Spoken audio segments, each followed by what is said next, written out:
할렐루야. 예수님의 이름으로 여러분들을 환영합니다. 오늘도 이 아침에 또 하나님께서 우리에게 생명의 만나로 우리 영혼에 먹이시기를 주님의 이름으로 축복하고, 또 이 하루도 예수님과 동행하는 그런 하루가 될 줄을 믿습니다. 이제 오늘은 이제 빌립보 말씀입니다. 빌립보서는 한마디로 말하면 기쁨의 서신이다라고 이렇게 말을 하고 있습니다. 사도 바울이 복음을 전하다가 로마 감옥에 갇혀 있는 그 기간 동안 에베소서, 빌립보서, 골로새서, 빌레몬서 이 네 개의 성경을 썼는데요. 이 네 개의 성경을 써서 각 교회에게 회람할 수 있도록 보냈습니다. 이 교회들이 다 어디에 있는 교회냐면은 소아시아 지역, 지금으로 말하면은 터키에 있는 그 지역의 교회들에게 보내었던 것입니다. 빌립보 교회는 터키가 아니죠. 이거는 그 마케도니아에 있는 교회이죠. 이 마케도니아에 있는 그 빌립보 교회가 어떻게 형성이 되었는가? 우리가 이 제 2차 바울의 전도 여행 당시에 사도 바울이 에베소에서 복음을 전하려고 애를 쓰고 그쪽에 가서 정말로 말씀을 전하고자 하는 그런 간절한 소원이 있었는데, 하나님께서 에베소에 가지 못하도록 아직 길이 열리지 않아서 그가 어디로 가야 되는가, 어떻게 해야 되는가, 이런 그 고민 가운데 그가 드로아에 들어갔었는데, 그때 그날 밤 환상 중에 마게도냐 사람 한 사람이 자기를 부르면서 이리로 와서 우리를 도우라라고 하는 그 꿈을 꾸고서 그 일행들과 함께 이 꿈에 대하여 해석을 했습니다. 그래서 모든 사람들이 동의하여 이곳은 우리가 아시아 지역인 이곳에서 복음을 전하는 것이 아니라 마케도니아 지역에서 복음을 전하라라고 하는 하나님의 말씀인 줄로 깨닫고, 그들이 그렇게 해서 이제 아시아 지역에서 유럽으로 이제 넘어가게 되는 것이죠. 그래서 그가 이제 빌립보라고 하는 성으로 배를 타고서 빌립보 성에 처음 도착했는데, 이 빌립보는 그 마케도니아의 아주 주요한 도성이었었습니다. 그래서 사도행전 16장에 보면은 빌립보에 도착을 해서 이제 기도할 수 있는 안식일이 되었기 때문에 기도할 수 있는 곳이 어디 있는가 이렇게 찾아보았어요. 그러나 기도할 곳이 마땅하지 않았었습니다. 당시 유대인들이 사는 곳은 유대인들이 있는 곳은 회당이 있었고, 거기에서 안식일 날 기도할 수 있는 처소가 있고 물가가 있었고 뭐 이렇게 있었는데, 이 빌립보 성에는 유대인들이 이렇게 그룹이 많지 않았던 것 같아요. 그래서 사도 바울이 찾아봐도 빌립보 성에서 그 유대인의 그 회당이 없었기 때문에, 그래서 그 어디에서 기도할까라고 할 때 누구를 만나게 됩니까? 바로 이 루디아를 만나게 됩니다. 이 루디아라는 여자가 이름이 아니라 루디아라고 하는 지역이죠. 그래서 소위 안성댁, 뭐 또 청주댁, 뭐 대전댁 하듯이 루디아댁이죠. 루디아댁. 루디아댁을 만나서 그 사람이 자주장사로서 고급 옷감을 판매하는 그러한 그 사업을 하는 여인이었어요. 이 사람 대단한 사람이죠. 그 당시에 사업을 하는 그런 사람들, 그것도 여자가. 그러니까 이 사람이 굉장히 그 파워풀한 어떤 아마 그런 성격을 갖고 있는 사람이 아니었나 생각이 됩니다.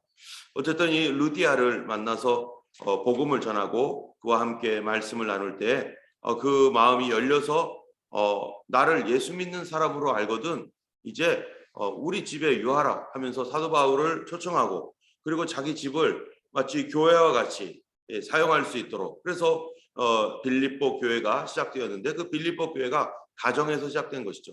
우리가 보통 보면은 교회를 처음 개척할 때 가정에서 시작을 합니다. 가정에서 시작할 때 이 가정의 문이 열리면 그 자기 자신이 하나님 앞에 그 가정을 오픈하기 위해서 헌신해야 되는 것이고, 사람들이 모이면 밥도 해야 되죠. 또 청소도 해야 되죠. 또 여러 사람들이 왔다 갔다 하는 어떤 그러한 그 공공장소와 같이 되는 이런 그 희생이 필요한 것이죠. 그래서 이런 그 가정에서 시작이 되어서 함께 모여서 예배드리고 하는 일들이 시작되었습니다.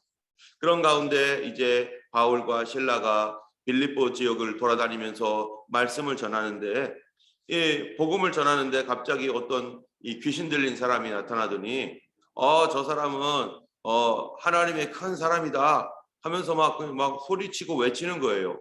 그 사람이 어떤 사람인가 하면은 이 사람은 점치는 사람이었습니다.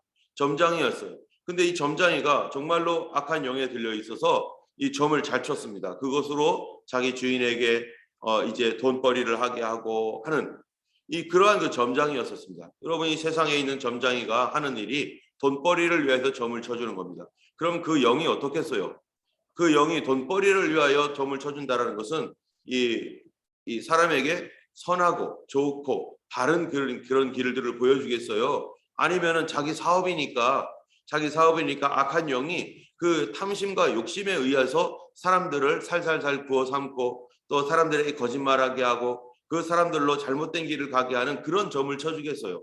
당연히 사람들을 속이는 점을 치고 말도 안 되는 점을 치게 해가지고 부적 같은 거 쓰게 하고 그런 것들이 서로 결합되어 가지고 인간의 탐욕과 사단의 거짓이 결합되어서 점을 치게 하겠죠. 이 땅에 있는 점장이들이 다 어떻겠습니까? 점을 치는 사람들이 그 사람이 뭐 선한 마음으로 선한 의도로 점을 칩니까? 무당집을 차려놓고 그렇게 하는 이유가 이 사람들에게 돈벌이를 하는 경우가 돈벌이를 하고 그 사람들로 이 악한 영의 그 목적과 사단이 괜히 알려주겠어요, 뭔가를? 괜히 사단이 무슨 일을 하는 게 아니라요, 사람들을 죽이고 멸망시키려고 하는 그 목적하에 사람들을 사용하고 있는 것인데, 어쨌든 이런 점장이가 이 사도 바울과 실라가 복음을 전하니까 막 소리치면서 저 사람은 하나님의 사람이다 하는데 이게 너무 괴로운 거예요. 그 사람은 이 사람이 다른 사람의 소유로서 점치고 그런 것들을 무시하고 사도 바울과 실라는 복음을 전했는데 이 여자는 막 따라다니면서 복음 전하는 것을 방해하듯이 이 사람은 하나님 사람이다 막 뭐 이렇게 하니까, 그래서 사도 바울이 어떻게 합니까? 내가 나사렛 예수 이름으로 명하노니 이 점치는 귀신아 예수 이름으로 떠나가라 라고 하니까 그 즉시로 점치는 그 여자에게 귀신이 악한 영이 떠나가니까 이 여자가 정신이 들었어요. 이제 제정신이 되었는데 더 이상 점을 칠 수가 없습니다. 그러다 보니까 이 사람의 주인이 이 여자를 통해서 점을 보고 그래서 수입을 올렸는데 자기 사업이 망한 거죠. 말하자면은 이제 완전히 점치는 그 능력이 사라지고 나니까 이 주인이 고소를 해가지고요, 사도 바울이 잡혔습니다. 바울과 실라가 감옥에 들어가 가지고 그 사업을 망쳤다고 해가지고요 감옥에 들어가고 있을 때 그곳에서 사도 바울과 실라가 또 하나님 앞에 이 감옥에서 기도하는 거예요. 기도하고 찬송하는 겁니다. 어떤 찬송을 했는지는 잘 모르겠지만 분명히 참으로 내가 매일 기쁘게 이런 찬송했을 것 같아요. 사도 바울이 그 찬송하는 가운데 사람들이 그 감옥에서 그거를 다 듣고 있습니다. 밤이 되었습니다. 그런데 그때 갑자기 옥터가 움직이면서 막 흔들리면서 어떤 일이 생깁니까? 이 사람들에게서 착고가 풀어지고 그리고 감옥의 문이 열리고 사람들이 막 난리가 난 거예요. 사도 바울도 착고가 풀어지고 감옥 문이 열리고 바울과 실라도 깜짝 놀랐겠죠. 어떻게 이런 지진이 일어나가지고 막 그런 일들이 생기니까요. 그러니까 간수들도 깜짝 놀라가지고 어찌할 바를 모르는데 거기에 있는 간수들 몇 명이 거기서 지키고 있었는데 그만 사도 바울뿐만 아니라 거기 있는 죄수들이요 다 도망가겠다고 난리가 난 거예요. 그러니까 예전에는 어떻습니까? 이 간수가 사람을 지키다가 감옥을 지키다가 만약에 도망가게 되면 사람들이 도망가게 되면 그 책임을 자기가 지는 거예요. 만약에 거기에 사형수라도 있으면 사형수 대신 자기가 죽어야 되는 거예요. 그러니까 간수가 정말로 똑바로 하지 않으면은 아주 큰일 납니다. 지금이야 감옥문이 얼마나 단단합니까? 이 감옥문이 단단해 가지고요 이 감옥을 뚫거나 탈출하는 것이 거의 불가능합니다. 그런데 지금으로부터 2000년 전은 어떻겠어요? 우리가 이 존 버년이라고 하는 이 사람 거기 아시죠? 철로 역정을 지었던 존 버년이 복음을 전하다가 감옥에 갇힌 적이 있었습니다. 감옥에 갇혔는데요. 그 감옥에서 우리가 생각하면은 이 감옥이요 아주 그냥 막 단단해 가지고 몇 겹의 방어벽이 있고 높은 담이 있고 철조망이 쳐져 있고 이러는 줄 생각하지만은 그 당시에는 그러지 않았어요. 그래서 존 버년이 이 감옥에서 왔다 갔다도 하기도 하고 그래서 어느 정도 그냥 이렇게 지금과 같은 어떤 그런 시설이 아니라 약한 시설이기 때문에 그런 사람들이 들어갔다 나갔다 할 수 있는 어떤 그런 것도 있었기 때문에 이 간수들이 잘못 지키면은 사람들이 감옥을 탈출하기가 쉬운 상황이었었습니다. 그런데 이 로마의 이 빌립보에 있는 이 감옥도 그런 식으로 허술한 그런 상태에 있는 감옥이죠.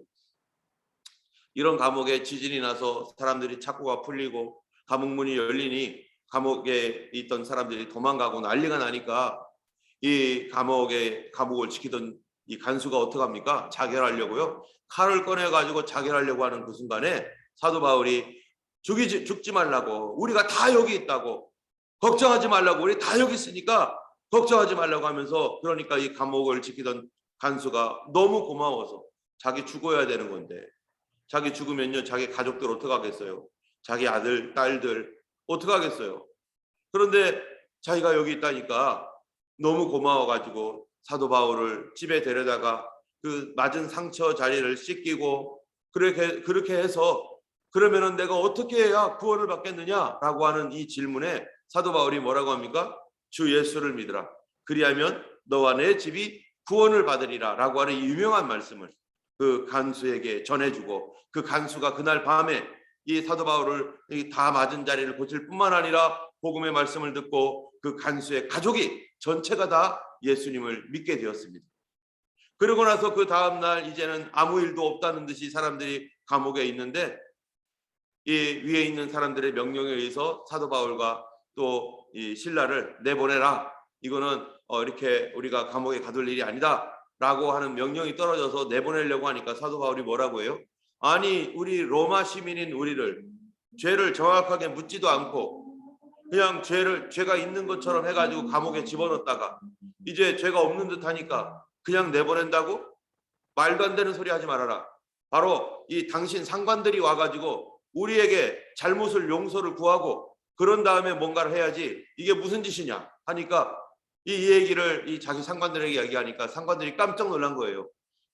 보통 사람이면은 그냥 내보내면은 고맙습니다 하면서 나갈 텐데, 아니 사도 바울이 굉장히 당당하게 이렇게 얘기하는데, 게다가 문제는 이 사도 바울이요 로마 시민권자라는 걸 알고서 깜짝 놀란 거예요. 로마 시민을 함부로 죽이거나 함부로 감옥에 보내거나 이러면요, 이건 이 시민권자들은 아주 특별한 대우를 받기 때문에 그렇게 할 수가 없거든요. 정확하게 죄가 무엇이고 무엇 때문에 이 사람이 거기 들어가는 건지에 대한 소상한 것들을 밝혀야 되는데, 그런 거 없이 그냥 내키는 대로 사람 잡아다가 감옥에 가뒀으니, 그러니까 상관들이 와가지고 아우 미안하다고, 잘못했다고 절대 얘기하지 말라고 하면서 자기들의 용서를 구하고, 그러면서 겨우겨우 이제 가시라고, 나가시라고, 우리가 다 알아서 봐줄 테니까 제발 나가시라고.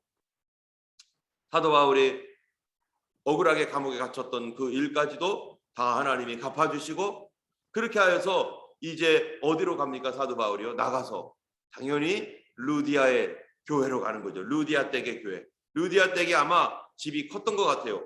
그래서 루디아 집으로 가가지고 거기서 유학하면서 시작된 교회가 바로 이 빌립보 교회입니다. 빌립보 교회는요, 이 바로 사업했던 루디아의 집에서 시작했는데, 교인들이 어떻게 했어요? 감옥에서 간수들, 이 간수의 가족이 다 이제 빌립보 교회 이제 교인이 되었고, 루디아와 관련된 그런 사람들이 교인이 되었겠고, 그리고 이 감옥의 문이 흔들리면서 그 착고가 풀어지면서 했던 어떤 이런 일들로 인해요 그때 경험했던 사람들, 거기에는 성경에는 다 나오지 않겠지만 거기에 있는 죄수들이나 또는 다른 간수들, 이런 사람들도요 예수님을 알게 됐고, 와 하나님의 능력이 이런 거구나. 그들이 기도하고 찬송할 때 옥토가 흔들리고 문이 움직이면서 착고가 풀어지고 하는 이런 놀라운 일들을 그들이 경험했던 사람들이 거기서 예수님을 믿게 되고, 그러면서 빌립보 교회가 이제 생기게 된 것입니다. 이 빌립보 교회가 이제 그러면서 점점점 성장하는데 어떤 일들이 있었던 거예요? 기적이 일어났던 거죠. 그러니까 사람들이 거기에서 모여서 간수들의 얘기를 듣고, 간수 그때 어땠어? 뭐 그때 어떤 일이 일어난 거야? 하면서 직접 그냥 증거를 막 대고, 증인이 있으니까 그런 일들로 인해서 이제 예수 복음이 빌립보 지방에 증거되어지고 전파되어지고, 사도 바울은 이제 빌립보를 떠나서 데살로니가로 이제 복음을 전하러 가는 것이고, 빌립보 교회는 이제 이렇게 형성이 되고 있는 것입니다. 그렇게 형성된 빌립보 교회가 2차 전도 여행 때 되었던 이 빌립보 교회가요 이제 점점점 성장해서 이제 많은 더 많은 그 성도들이 모이게 되었고, 사도 바울은 2차 전도 여행을 마치고 다시 돌아갔다가 3차 전도 여행을 마치고 가고, 그리고 이제 60 몇 년경에 62년경에 이제 로마에서 갇혀 있는 동안에 빌립보 교회의 소식을 들은 거예요. 빌립보 교회 소식을 누구로부터 들었는가? 바로 에바브로라고 하는, 여기에 보면은 2장 끝에 보니까 2장 25절에 보면요, 뭐라고 되어 있습니까? 그러나 에바브로 디도를 너희에게 보내는 것이 필요한 줄로 생각하노니. 그 얘기는 뭐냐면은 에바브로 디도를 빌립보 교회가 파송을 했어요. 로마에 바로 사도 바울이 갇혀 있다, 가택 연금되어 있어서 그가 참 밖에 나가지도 못하고 그리고 어려운 가운데 있으니 이제 빌립보 교회가 뭐를 하게 됐느냐? 바로 빌립보 교회가요, 선교헌금을 모았습니다. 선교헌금을 모아가지고 이것을 참으로 이 사도 바울에게 보내는 거예요.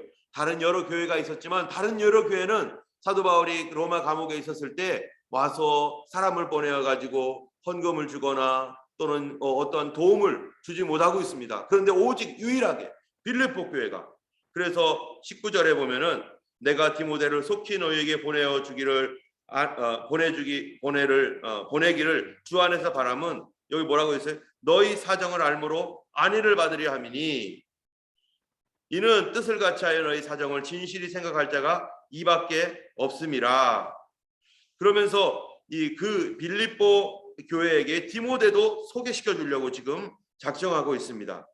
그래서 이 빌립보 교회가 사도 바울을 위해서 에바브로디도를 보내어 가지고, 그래서 정말로 어려운 그런 상황을 도울 수 있도록 했던 이 일이 너무 고맙고, 그래서 이제 빌립보 교회에게 이렇게 에바브로디도의 어떤 그 소식도 전해주는데요. 어떤 소식이냐면은 빌립보 교회에 에서 에바브로디도가 왔는데 25절에 그는 나의 형제요 함께 수고하고 함께 군사된 자요 너희 사자로서 내가 쓸 것을 돕는 자라. 너희 사자, 너희들이 보내어준 그러한 그 메신저, 그 교회에 대한 사정도 알려주는, 그리고 그를 돕고자 이렇게 보낸 사람이라는 거죠. 그래서 그런데 그에게 어떤 문제가 생겼습니다. 26절에 그가 너희 무리를 간절히 사모하고 자기가 병든 것을 너희가 들은 줄 알고 심히 근심한지라.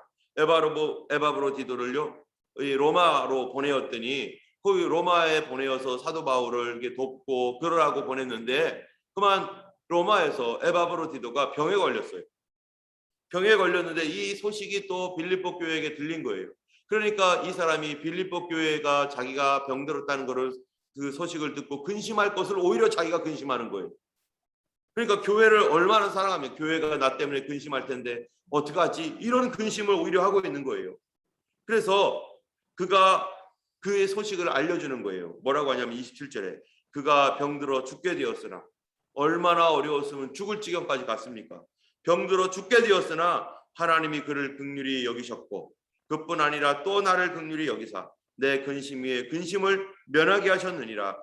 그러므로 내가 더욱 급히 그를 보낸 것은 너희로 그를 다시 보고 기뻐하며 내 근심도 덜려 함이라. 그래서 에바브로디도를요, 이 편지를, 에바브로디도가 정말 죽을 수밖에 없었는데 하나님께서 그를 고쳐주시고 회복시켜 주심으로 말미암아 이제 그 빌립보 교회의 에바브로디도 이렇게 건강하게 되었어. 너무 고마워 해가지고요 편지를 써서 빌립보 교회에게 에바브로디도 편으로 편지를 써가지고 지금 에바브로디도의 편으로 빌립보 교회에게 이 빌립보서를 전달하는 것입니다. 이 전달을 하는데 에바브로디도를 통해서 들은 이제 빌립보 교회의 사정이 어떤가? 이 에바브로디도를 통해서 들은 빌립보 사정은요, 약간 좀 어려운 것이 있는 거예요. 교회가 거기에는 이 유대인의 뭐 핍박이라든지 유대인이 와가지고 뭐 헷갈리게 한다든지 뭐 이런 거는 다른 교회보다는 좀 약합니다. 그런 거는 덜한데, 문제는 뭐냐면은 이제 3장 4장 넘어가면은 이 교회 이 파가 나뉘었어요. 이 교회도요.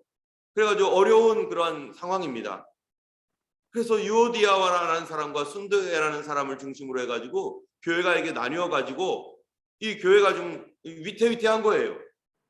루디아로부터 시작되었고 간수들로 이제 시작되었던 이 교회가 이제 교회가 어려움이 있습니다. 뭐 여기에 있는 우리가 알고 있는 모든 교회들이요, 뭐 골로새, 빌립보, 데살로니가, 고린도 다 그냥 편안한 교회가 없죠. 하나님의 교회가 천국과 같아야 되는데 이 땅에서 정말 천국과 같은 교회보다는 이 믿는 사람과 또 이제 막 믿는 사람, 믿지 않는 사람들, 이런 사람들이 함께 모여서 이제 교회를 이루어가는데 얼마나 이 하나님의 나라가 이루어지는 일에 이 교회 안에서 이루어지는 일이 이 쉬운 일이 아닌 거예요.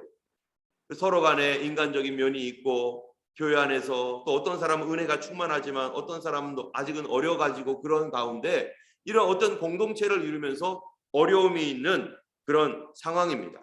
그래서 사도 바울이 이 2장에 보면은요 뭐라고 하냐면은 그러므로 2장 1절에 그러므로 그리스도 안에서 무슨 권면이나 사랑의 무슨 위로나 성령의 무슨 교제나 긍휼이나 자비가 있거든 마음을 같이하여 같은 사랑을 가지고 뜻을 합하여 한 마음을 품어 아무 일이든지 다툼이나 허용으로 하지 말고 오직 겸손한 마음으로 각각 자기보다 남을 낮게 여기고 각각 자기 일을 돌볼 뿐더러 또한 각각 다른 사람들의 일을 돌아보아 나의 기쁨을 충만하게 하라. 이 이야기를, 이 메시지를 왜 전합니까? 빌립보 교회가 바로 이런 마음을 같이 하지 못하는 일이 있기 때문에, 사랑이 흐려지고 있기 때문에, 여기에 보면은 그렇기 때문에 한 교회가 교인으로서 성도로서 함께 모여서 살아갈 때 어떤 뭐가 필요하냐면요, 바로 이 그리스도의 교제가 필요합니다. 교제.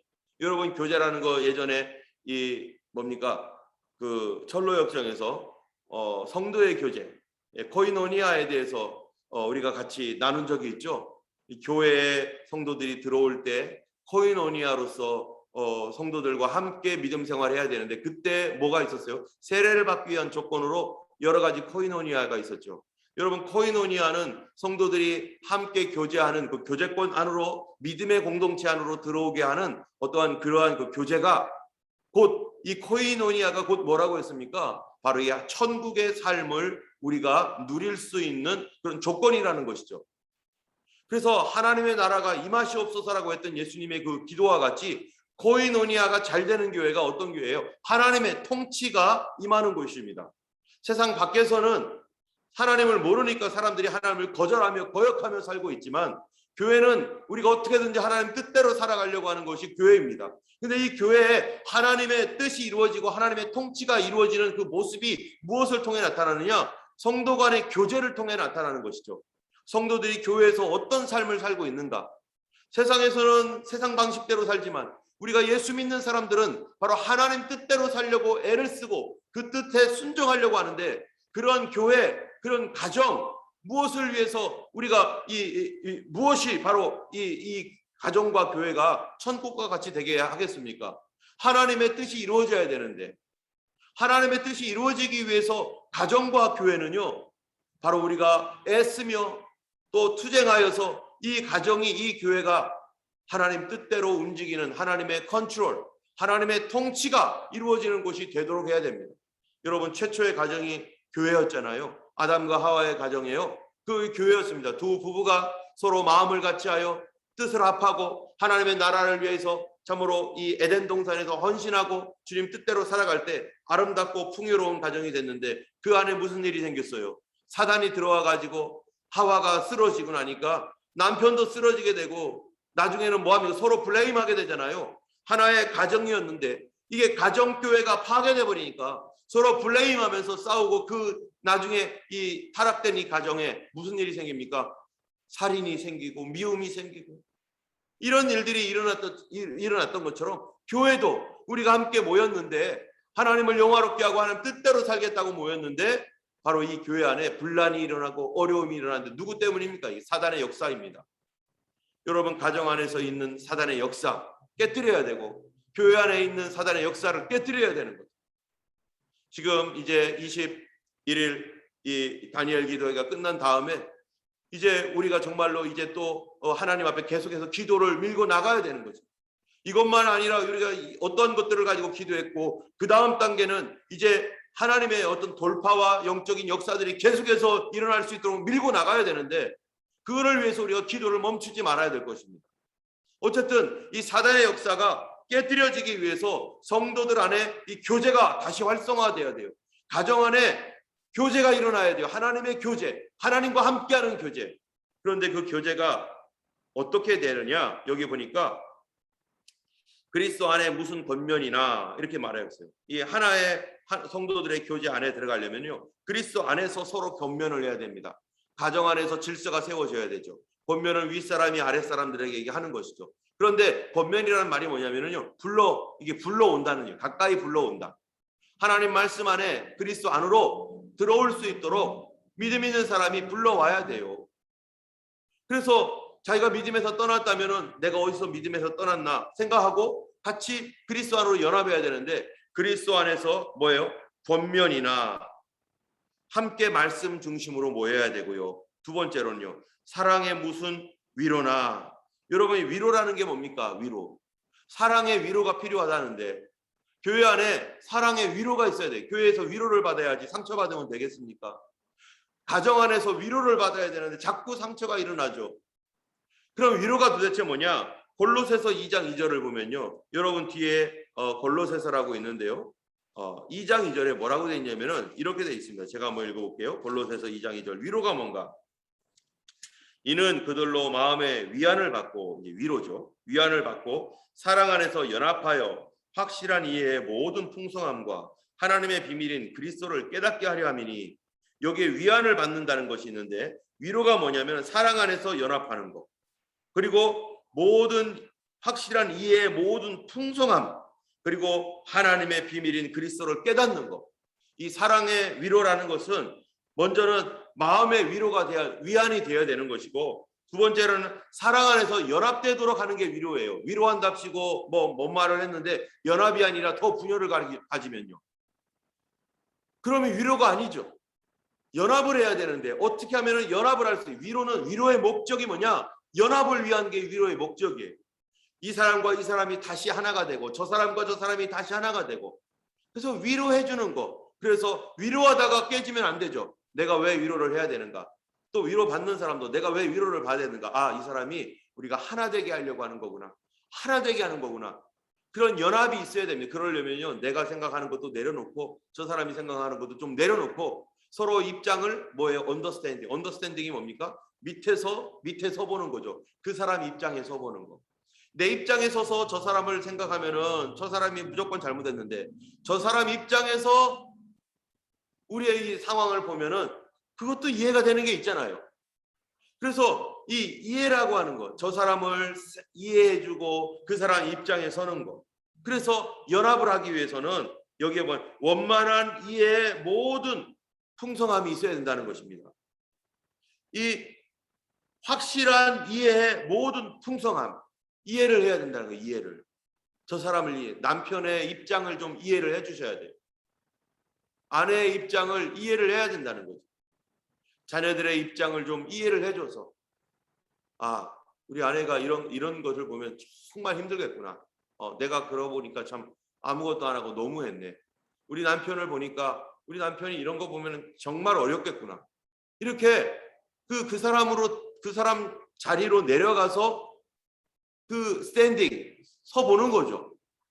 이해가 되지 않으면, 언더스탠딩이 되지 않으면 계속해서 연합할 수가 없어요. 마지막으로 그런 것이 어디로 가야 되느냐면요, 하나님을 아는 대로, 예수 그리스도를 아는 대로. 그래서 하나님의 비밀인 그리스도를 깨닫게 하려 함이니. 우리가 이러한 그 이해와 연합과 위로를 통해서 어디로 가냐 하면은요, 예수님을 아는 대로 가는 겁니다. 아, 예수님은 이런 분이구나. 예수님은 이런 상황 속에서 이렇게 일하시고 이렇게 역사하시는구나. 그래서 이러한 그 교제, 이러한 그 사랑의 위로. 세 번째로는 뭐냐면 성령의 무슨 교제. 여러분, 성령의 교제. 우리 성도들의 힘이 어디에서 나옵니까? 성령으로부터 옵니다. 우리가 예수 믿는 힘이 어디서부터 옵니까? 성령으로부터 옵니다. 인간적인 그 삶을 산다면 인간의 스피릿은요, 그냥 인간의 감정과 의지에서 오겠죠. 그러나 우리가 예수 믿는 사람으로 산다면, 우리가 주님과 교제하고 거룩한 교제를 한다면 누구의 힘을 받아야 되느냐? 성령의 힘을 받아야 돼요. 성령의 교제가 우리 안에 있어야만 그 힘으로 다른 사람과 믿음의 교제를 할 수가 있는 것입니다. 그래서 교회의 힘, 성도의 힘은 성령으로부터 나옵니다. 그래서 성령님과 교제를 해야 되는 것이죠. 자, 그래서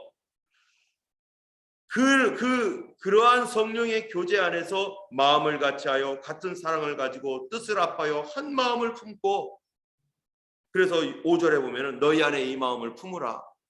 여러분, 이게 무슨 말입니까? 이제 교회가 하나가 되기 위해서는요, 한 마음 품어야 되는데 그 마음이 누구의 마음이에요? 예수님의 마음이라는 겁니다. 여러분, 예수님의 마음이라는 게 어떤 겁니까?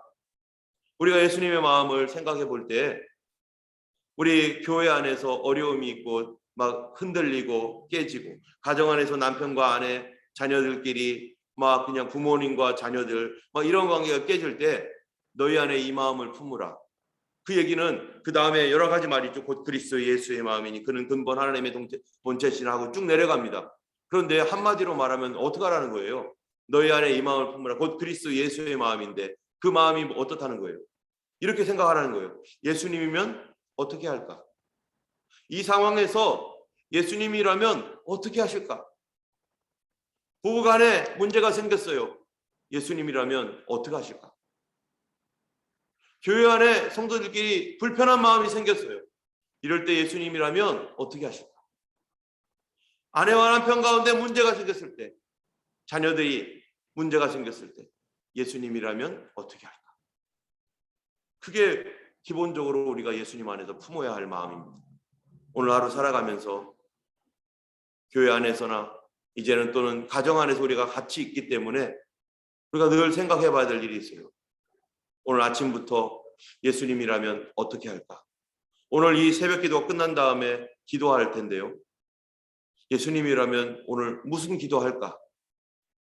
그게 성령께서 우리와 함께 하시는, 성령께서 우리에게 가르쳐 주시는 바가 있을 것입니다.